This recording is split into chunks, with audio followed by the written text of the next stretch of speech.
கும்பகோணத்தில் புதிதாக டெல்டா காப் பைக் ரோந்து பணி தொடக்க விழா நடைபெற்றது. மாவட்ட ஆட்சியர் மற்றும் காவல்துறை கண்காணிப்பாளர் கொடியசைத்து துவக்கி வைத்தனர்.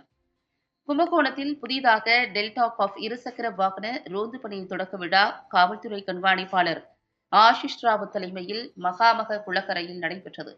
இதில் மாவட்ட ஆட்சியர் தீபக் ஜேக்கப் கலந்து கொண்டு புதிய டெல்டா காப் இருசக்கர வாகன பைக் பேட்ரோல் ரோந்து பணியை கொடியசைத்து தொடங்கி வைத்தார்.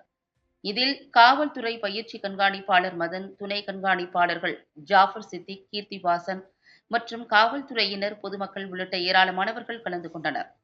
தொடர்ந்து காவல்துறை துணை கண்காணிப்பாளர் கீர்த்திவாசன் பேசுகையில், மாநகரில் புதிதாக 5 டெல்டா காப் பைக் ரோந்து பைக்குகள் பாதுகாப்பு பணியில் ஈடுபடுத்தப்படுகின்றது.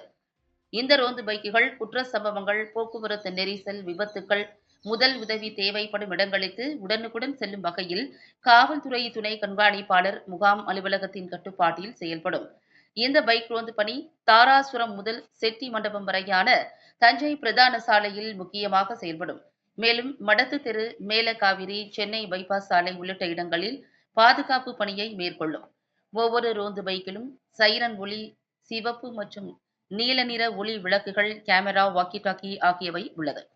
ஒரு பைக்கிற்கு 2 காவல்துறையினர் என்று 2 ரோந்து பைக்குகளுக்கு 2 பெண் காவல்துறையினர் உட்பட 10 பேர் ரோந்து பணியில் ஈடுபடுவார்கள். இதனால் குடந்தை மாநகரில் காவல்துறையினர் பாதுகாப்பு கூடுதல் படுத்தப்பட்டு குற்ற சம்பவங்கள் தடுக்க முன்னெச்சரிக்கை நடவடிக்கை மேற்கொள்ளப்படும் என்றார்.